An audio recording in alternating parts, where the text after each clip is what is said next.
Soyez bénis du Seigneur, que le Seigneur vous bénisse abondamment. Et c'est vrai que nous sommes appelés, à bénir notre prochain. Le Seigneur a dit, bénissez, ne maudissez pas, bénissez. Et un homme de Dieu, quelqu'un qui appartient au Seigneur, aussi bien qu'une femme, la parole de Dieu nous dit, on doit considérer tout le monde comme un être humain. Le Seigneur dit, même si ton ennemi a faim, donne-lui à manger. Dieu est amour, c'est vrai, alléluia. Et la parole de Dieu nous dit qu'il fait briller son soleil, sur les méchants comme sur les bons. Et il donne à manger à toutes ses créatures. Mais nous savons aussi que toutes les créatures qu'il y a sur terre ne sont pas tous nées de Dieu. Il y en a qui sont nés de la chair, et il y en a d'autres qui sont nés de l'esprit. Mais ça, le Seigneur, dans sa bonté, il ne regarde pas de nous donner la nourriture de chaque jour. Alléluia. Mais aujourd'hui, mon sujet, c'est-à-dire mon partage avec vous, avec ceux qui le veulent, bien sûr, alléluia, ça serait de parler de la Samaritaine,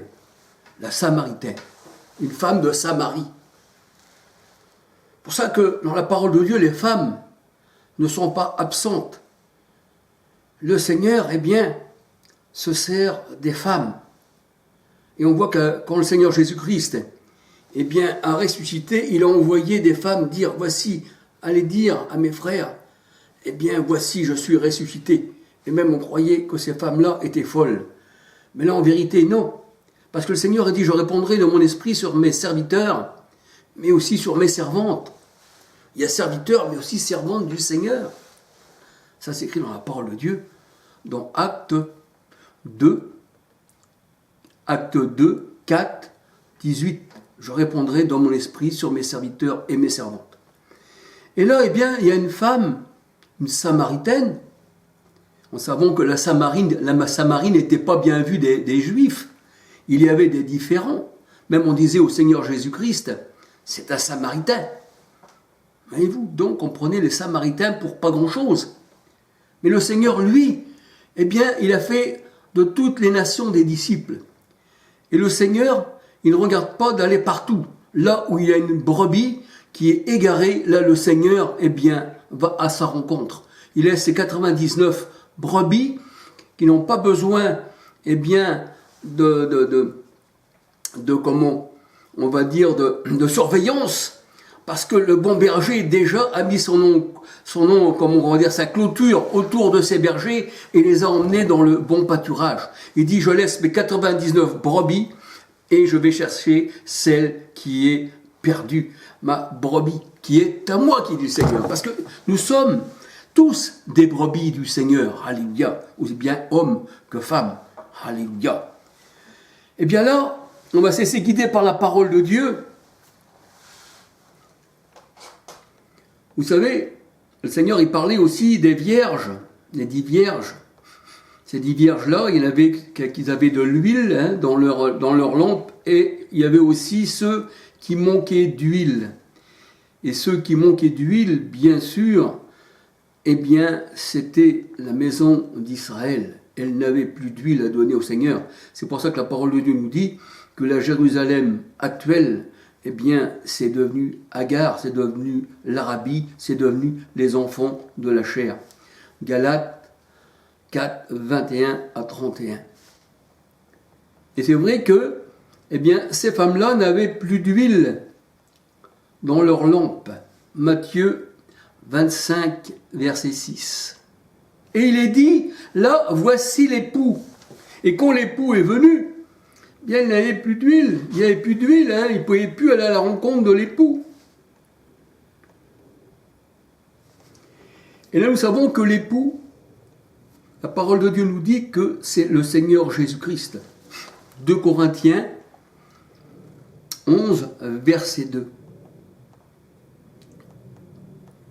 Et la parole de Dieu nous dit que la Samaritaine, parce que c'est de la Samaritaine que je vais parler, la Samaritaine n'avait pas de mari.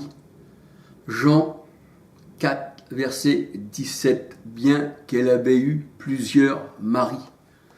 On va se laisser guider par la parole de Dieu et nous allons voir que la Samaritaine a trouvé son vrai mari. Alléluia. Le Seigneur Jésus arriva donc dans une ville de Samarie nommée Sychar.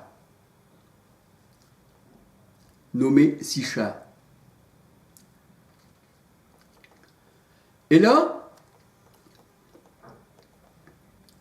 la parole de Dieu nous dit qu'il s'arrêta à un puits, le puits de Jacob,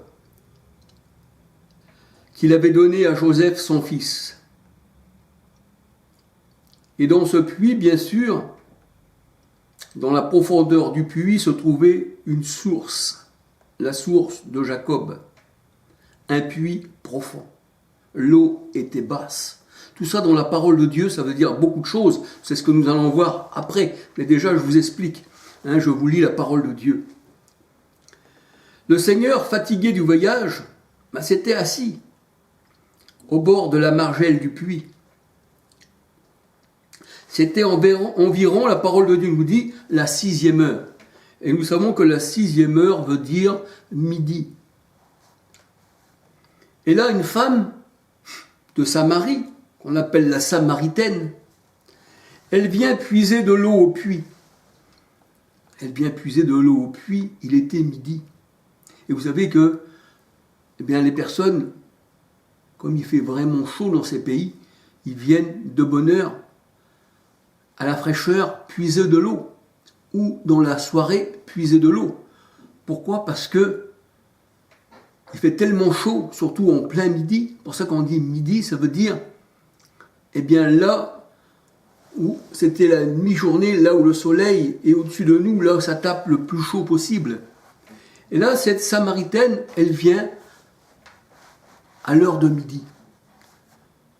À l'heure de midi, parce qu'il n'y avait personne, peut-être. Peut-être qu'elle avait quelque chose à cacher, on ne sait pas. Et là, elle pensait qu'elle allait trouver personne à ce puits. Mais là, elle avait rencontré quelqu'un. Parce qu'on ne s'attend jamais quand on rencontre le Seigneur. Un peu comme Saul de Tarse, qui était Paul. Il avait des lettres dans les mains pour massacrer les enfants de Dieu, hommes, femmes, enfants. C'est ce qu'on voit dans Acte 9.1, si on lit tout Acte 9.1, si on lit tout ça, on verra que Paul, il avait des lettres pour massacrer femmes, enfants, parce qu'il était dans une secte pharisienne. Et il ne savait pas que ce jour-là, le Seigneur allait l'arrêter et que le Seigneur, lui donnerait un travail à faire. On ne sait jamais quand Dieu nous appelle, parce que c'est lui qui appelle. Le Seigneur dit, c'est moi qui vous ai choisi, ce n'est pas vous qui m'avez choisi. On ne peut pas choisir le Seigneur. Comme il y en a qui disent, je choisis ma religion, non, parce qu'on est élu avant la fondation du monde. Et le Seigneur, il nous a choisis avant que nous soyons nés. Il dit, tu étais à moi, tu étais mon serviteur, ou tu étais ma servante. Alléluia. Donc la femme samaritaine était venue au puits de Jacob, pour venir chercher de l'eau. Et elle ne s'attendait pas que le Seigneur Jésus-Christ soit au puits de Jacob. Et le Seigneur dit à la Samaritaine qui venait puiser de l'eau, « Donne-moi à boire. » La Samaritaine lui dit, « Comment toi, qui es juif, peux-tu me demander à boire, à moi qui suis une Samaritaine ?» Les Juifs, en effet, ne veulent rien à avoir de commun avec les Samaritains. Et là, le Seigneur Jésus-Christ, nous voyons qu'il parle à cette femme qui est la Samaritaine. Jésus lui répondit, si tu connaissais le don de Dieu. Le don de Dieu dans la parole de Dieu, ça veut dire quelque chose de grand, c'est ce que nous allons voir après. Et celui qui te dit, donne-moi à boire, c'est toi qui lui aurais demandé de l'eau vive. C'est toi qui aurais demandé de l'eau vive. Seigneur, lui dit la femme, tu n'as rien pour puiser, et le puits est profond. D'où aurais-tu donc cette eau vive? Serais-tu plus grand que Jacob, notre père, qui nous a donné cette source, ce puits? et qui en a bu lui-même, ses fils et ses troupeaux. Le Seigneur répondit, quiconque boit de cette eau aura encore soif. Celui qui boira l'eau que moi je donnerai, que je lui donnerai, celui-ci n'aura jamais plus soif, car je lui donnerai l'eau qui deviendra en lui une source d'eau vive et qui jaillira en lui une source pour la vie éternelle. La femme dit à Jésus, Seigneur, donne-moi de cette eau. Donne-moi de cette eau. Elle ne refuse pas l'eau, la femme. Donne-moi de cette eau. Pourtant, elle ne savait pas qu'elle allait recevoir une eau bien plus précieuse de celle qu'elle allait avoir au puits. Elle allait avoir une eau plus précieuse. La femme dit au Seigneur Jésus-Christ, donne-moi de cette eau-là, pour que je n'ai plus soif, et que je n'ai plus à venir ici pour puiser à ce puits.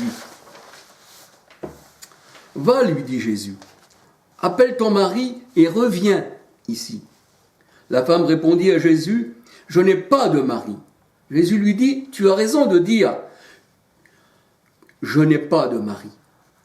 Car tu as eu 5 maris, et celui que tu as maintenant n'est pas ton mari.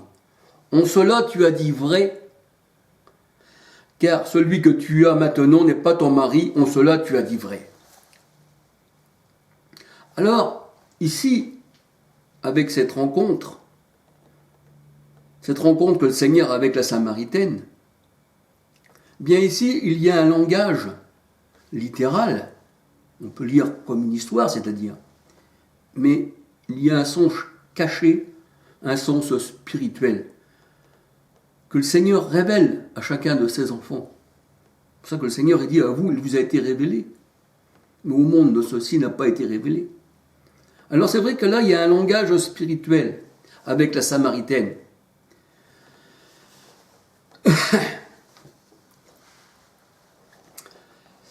Quand on lit la parole de Dieu, les Saintes Écritures, il y a toujours un sens littéral et un sens spirituel. La femme samaritaine, on peut dire qu'elle représente aussi le peuple samaritain.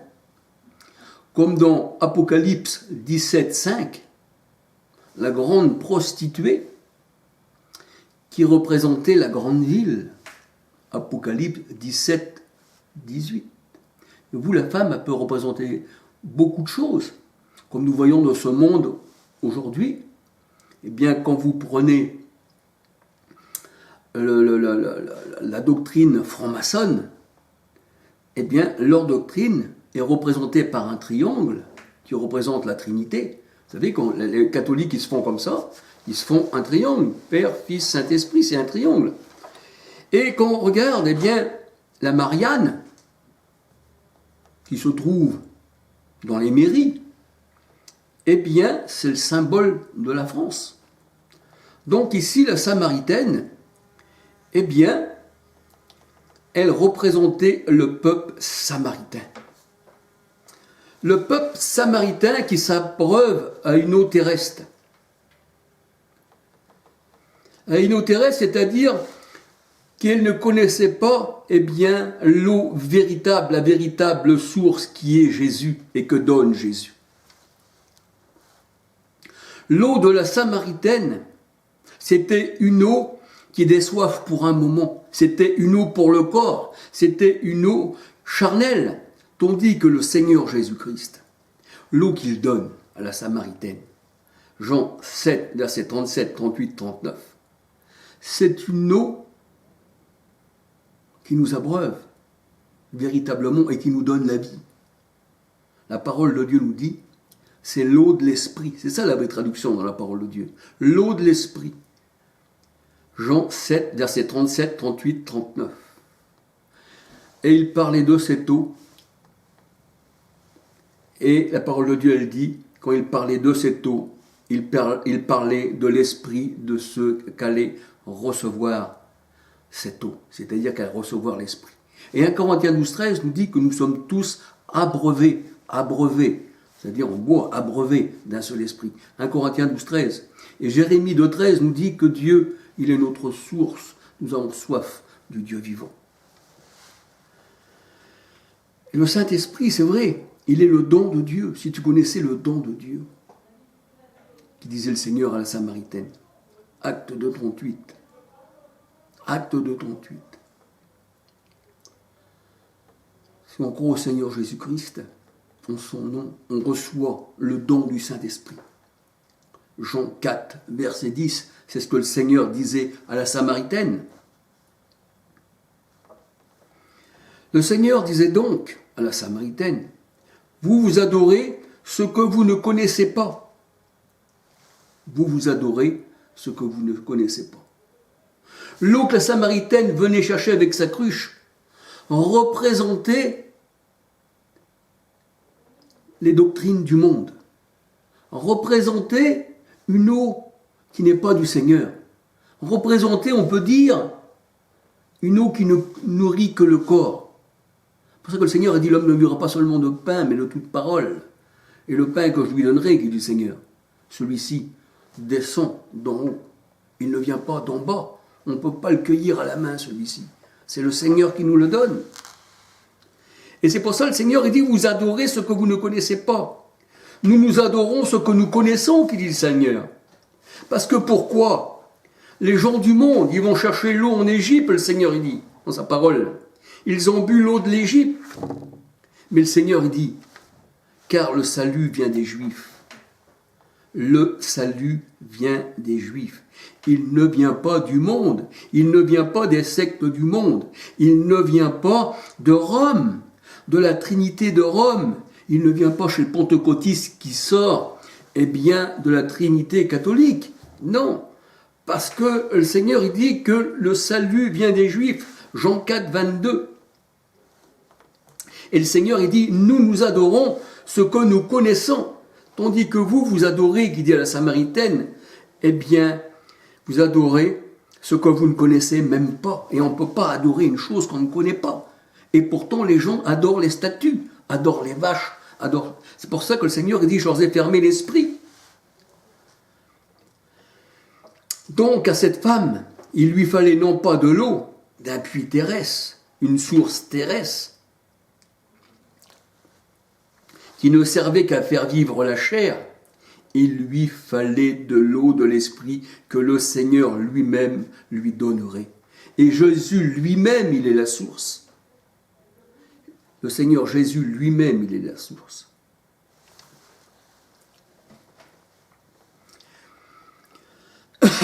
Et il est vrai qu'il ne connaissait pas le Dieu véritable, les Samaritains, puisque le Seigneur a dit, vous adorez ce que vous ne connaissez pas. Et les Juifs, en effet, n'avaient rien de commun avec les Samaritains. Jean 4, verset 9. Et le Seigneur, Jésus-Christ, la Samaritaine, elle disait au Seigneur, comment peux-tu me donner une eau? Comment peux-tu me demander de l'eau, que je te donne de l'eau à boire, à moi une Samaritaine? Parce que la parole de Dieu, elle dit que les Samaritains et les Juifs n'avaient rien de commun. Mais là, le Seigneur Jésus-Christ, il a enlevé les barrières. Il n'y a plus de barrières. Le Seigneur, il vient. Il vient quoi faire? Il vient pour sa brebis, pour lui donner la vie, pour lui donner l'eau de la vie. Elle n'a pas été abandonnée. Elle ne savait pas qu'elle allait rencontrer la vie au puits à laquelle elle buvait une eau charnelle. La femme dit à Jésus, « Tu n'as rien pour puiser, et le puits est profond. » Cette eau-là, la Samaritaine a buvé ça dans les profondeurs de la terre. Le puits est profond. « Où aurais-tu donc cette eau vive ?» qu'elle dit au Seigneur. Jean 4, verset 11. Où aurais-tu donc cette eau vive? La femme a ici, bien sûr, une question charnelle. Elle dit encore, serais-tu plus grand que Jacob, notre père, qui nous a donné ce puits? Voyez-vous, un homme ne peut donner qu'une nourriture charnelle, bien que cet homme aussi soit au Seigneur. Parce que malheur à l'homme qui se confie dans un homme, Jérémie 17,5. et que de cette eau, elle dit au Seigneur Jésus-Christ, il en a bu lui-même, voyez-vous, Jacob avait bu de cette eau, ainsi que ses fils et ses troupeaux. Ça nous représente aussi un peu l'Ancien Testament, l'Ancienne Alliance. Dans la Nouvelle Alliance, il y a une eau plus nouvelle, plus excellence. C'est ce que nous dit la parole de Dieu.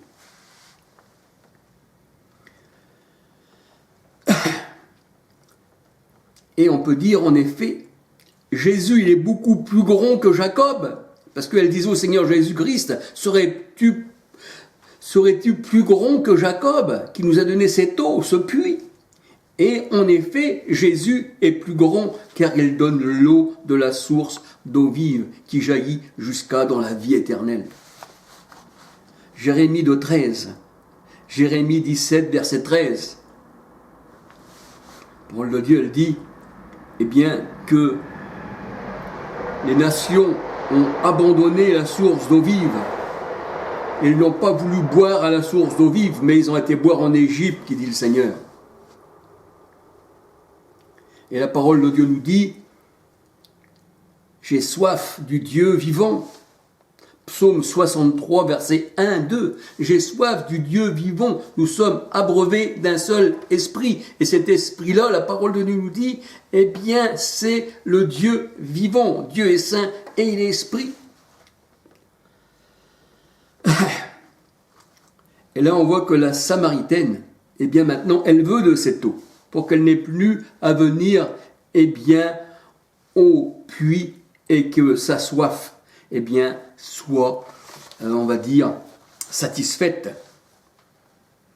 Pour que je n'ai plus soif, dit-elle.